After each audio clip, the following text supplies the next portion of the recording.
Salam Rahayu, semoga kita sehat selalu. Indonesia ada dalam sabda Nabi Muhammad. Menguak misteri Indonesia.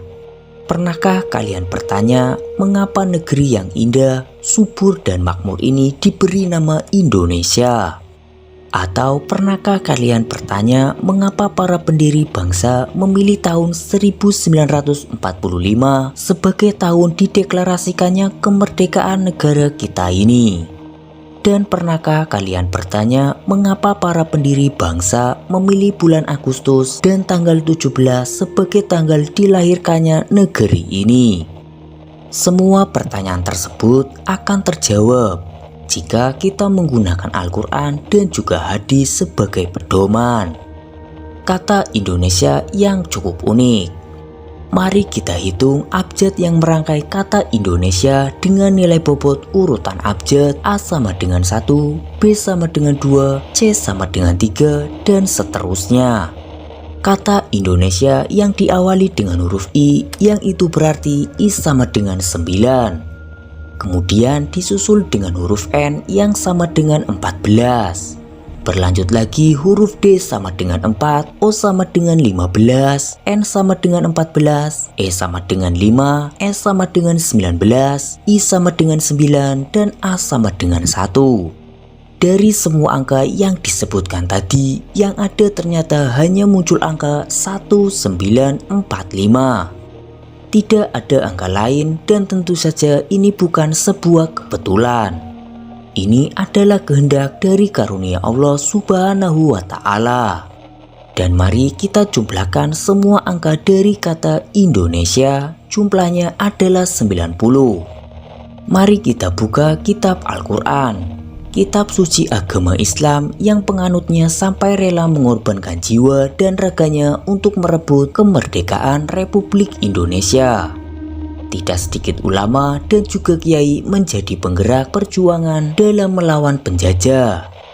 Tadi jumlah angka yang membentuk kata Indonesia adalah 90. Dan angka 90 di dalam Al-Quran adalah nomor urut dari surat Al-Balad yang berarti negeri atau negara, yang terdapat pada ayat pertama surat ini. Yang dimaksud dengan kota dalam ayat ini ialah kota Mekah. Tentu ini bukan suatu kebetulan, ini suatu karunia yang sangat luar biasa. Dan keberadaan negeri ini sudah diprediksi oleh para ulama zaman dahulu dengan berdasarkan kepada sebuah nubuah yang dianggap sebagai hadis Nabi bagi sebagian kalangan ulama, bahwa akan ada negeri di atas awan bernama Samudra yang dikelilingi air dan menghasilkan banyak ulama. Dan ternyata negeri itu adalah Indonesia. Keberadaannya telah disebutkan oleh Rasulullah Shallallahu Alaihi Wasallam. Di dalam sejarah Melayu dan hikayat Raja-Raja Pasai terdapat sebuah hadis yang menyebutkan Rasulullah menyuruh para sahabat untuk berdakwah di suatu tempat bernama Samudra yang akan terjadi tidak lama lagi di kemudian hari. Pada zaman Nabi Muhammad Sallallahu Alaihi Wasallam, tatkala lagi hajat hadrat yang maha mulia itu, maka sabda ia pada sahabat baginda di Mekah, bahwa sepeninggalanku ada sebuah negeri di atas angin Samudra namanya. Apabila didengar kabar negeri itu, maka kami suruh engkau menyediakan sebuah kapal, membawa perkakas, dan kamu bawa orang dalam negeri itu masuk Islam serta mengucapkan 2 kalimat syahadat. Syahadat lagi akan dijadikan Allah Subhanahu wa Ta'ala dalam negeri itu terbanyak daripada segala wali Allah jadi dalam negeri itu. Catatan ahli sejarah biasa menginformasikan Rasulullah Shallallahu Alaihi Wasallam wafat sekitar tahun 632 Masehi. Sriwijaya berdiri sekitar tahun 500 Masehi sampai dengan 670 Masehi. Samudra Pasai berdiri sekitar tahun 1267 Masehi. Sriwijaya yang usianya 600 tahun lebih tua daripada Samudra Pasai, logisnya tentu lebih dahulu memeluk Islam. Untuk sama dipahami, di wilayah Aceh sebelum kerajaan Samudra Pasai, kita mengenal keberadaan kerajaan Jumba. Dan di pesisir barat Pulau Sumatera, kita mengenal kota pelabuhan Barus. Sebuah makam kuno di kompleks pemakaman Mahligai di Barus, di batu nisannya tertulis Syekh Rukunuddin wafat tahun 672 Masehi. Ini memperkuat dugaan bahwa komunitas muslim di Barus sudah ada pada era itu. Kemungkinan wilayah Jumba, Barus, dan Sriwijaya merupakan negeri-negeri awal masuknya Islam di Nusantara.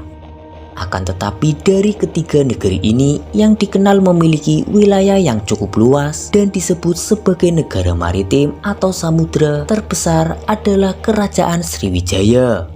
Kemaharajaan Sriwijaya telah ada sejak 671 Masehi, sesuai dengan catatan Ising. Sementara dari Prasasti Kedukan Bukit pada tahun 682 Masehi, diketahui imperium ini di bawah kepemimpinan Dapunta Hyang Jayanasa. Diperkirakan pada sekitar tahun 500 Masehi, akar cikal bakal kerajaan Sriwijaya sudah mulai berkembang di sekitar wilayah Bukit Siguntang. Dan di masa keemasan Sriwijaya sebagai negara maritim terbesar di Asia Tenggara terjadi pada abad ke-9 Masehi. Pada masa itu Sriwijaya telah menguasai di hampir seluruh kerajaan-kerajaan Asia Tenggara, antara lain Sumatera, Jawa, Semenanjung Malaya, Thailand, Kamboja, Vietnam, dan Filipina. Sriwijaya juga mendominasi Selat Malaka dan Selat Sunda, yang menjadikannya sebagai pengendali rute perdagangan rempah dan perdagangan lokal. Meskipun kita ini bangsa Indonesia, namun bisa saja belum semua masyarakat mengetahui asal mula mengapa negara ini memakai nama Indonesia sebagai nama resmi. Bangsa Arab menyebut wilayah kepulauan itu sebagai Jazair Al-Jawi atau Kepulauan Jawa. Nama Latin untuk kemenyan, benzo, berasal dari nama bahasa Arab, Luban Jawi, Luban Jawi atau kemenyan Jawa. Sebab para pedagang Arab memperoleh kemenyan dari batang pohon Styrex sumatrana yang dahulu hanya tumbuh di Sumatera.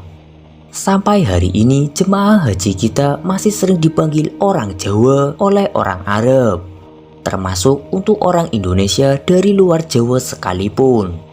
Dalam bahasa Arab juga dikenal nama-nama Samatra atau Sumatera, Solibis atau Pulau Sulawesi, dan Sunda atau Sunda yang disebut Kulu Jawi atau semuanya Jawa. Sejak dahulu Nusantara masuk sebagai jalur sutra, yakni sebutan untuk sebuah jalur transportasi dan perdagangan kuno via laut. Nabi Muhammad SAW ini menghubungkan antara Cina di ujung timur sampai ke Eropa dan Afrika, kemudian melewati Nusantara, India, Jazirah Arabia, Asia Tengah, Syam sampai Mesir. Pada saat masa Nabi Muhammad SAW hidup, di Nusantara baru berdiri kerajaan Hindu-Buddha paling awal. Nusantara pada waktu itu bahkan sudah dikenal sebagai bangsa yang jago berdagang. Nama Nusantara bahkan sudah sampai ke negeri-negeri yang jauh seperti Cina. Akan tetapi banyak sumber yang menyebutkan bahwa penyebaran Islam di Indonesia sudah terjadi semasa Nabi Muhammad masih hidup. Salah satunya yaitu ketika arkeolog di Australia National University Peter Billwood menemukan bukti-bukti yang menunjukkan bahwa adanya kontak dagang para pedagang Cina, Indonesia, dan Arab di abad ke-5 Masehi. Pada tahun tersebut Nabi Muhammad diketahui belum lahir. Billwood juga memperkuat teori perdagangan Cina-Indonesia ini dengan temuan tembikar Cina dan benda berbahan perunggu dari zaman dinasti Han di selatan Pulau Sumatera serta Jawa Timur.